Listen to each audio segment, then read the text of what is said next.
we brought it up a couple of times, Fireground Operational Guides. I actually want to talk about that for a moment. And the reason I want to talk about it is going back again, probably about 2009. I want to talk about this, not to promote the book as much as to give people some hope that are interested in writing a book one day. And here's why. Number one is I wanted to write books, obviously. And now I have 7, but I still remember writing my first book with 2 fingers and my thumb as the space bar, which was good for me because it allowed my brain to keep up with my fingers.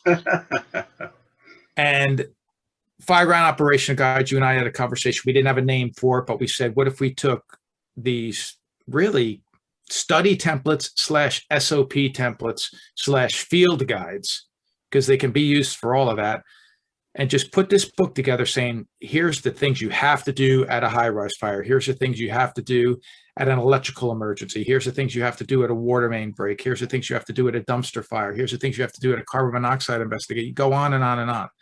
There's 70 in there and a universal tactical worksheet. So we had conversations about this, and we approached our publisher at the time. And you were an author with them already. I was not an author with them. I had a book, but not through them. So I was an unknown. And by the way, thank you, by the way, for even putting enough confidence in me to want to team up with me, because you were already there. And what you did for me is you opened up a door that I didn't know how to open up by myself. And yeah, but let me jump in there. The operational guide concept, that was, I mean, that was yours. You came to me with that. I remember you reaching out to me, whether it was a phone call or I saw you on an event, and you came up with this idea, and what sparked my thought to say, wow, we got something here is, a few minutes ago, I mentioned to you, I had all these little notes and notebooks on private dwelling or multiple dwellings or, the strip mall. And you kind of said to me, Mike, take those, let's just put them in like a nice format from en route to arrival, all the way up to wronging the incident determination.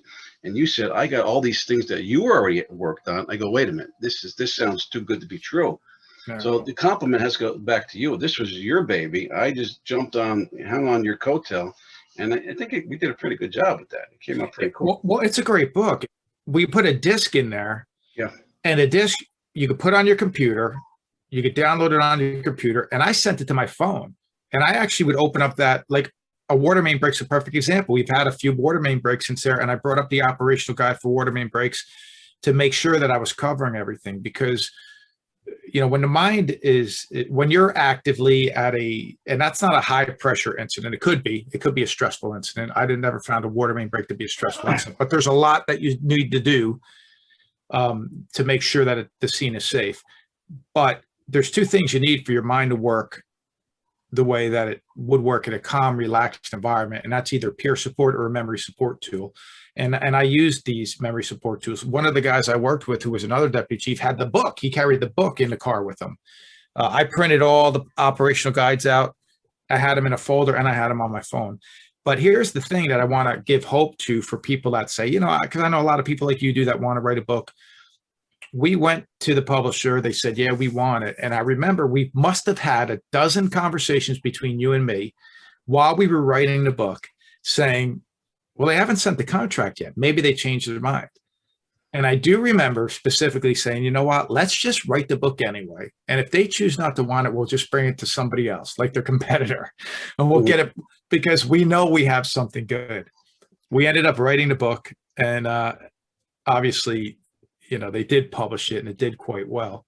But I know a lot of people use that as templates for 70 different SOPs for their organization. Yeah, and probably one of the best ideas, and again, I'll compliment you again on this one, was the desk.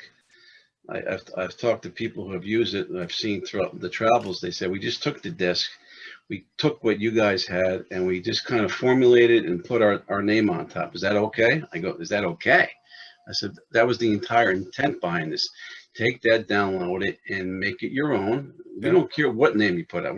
That's not what we're here for. We're here just to kind of, share a thought or idea, a concern, and make it your own. And the disc, I think, was probably one of the most complimentary things out of the entire book, that they could take it, put it into the computer, and they had something that they could add to it right away.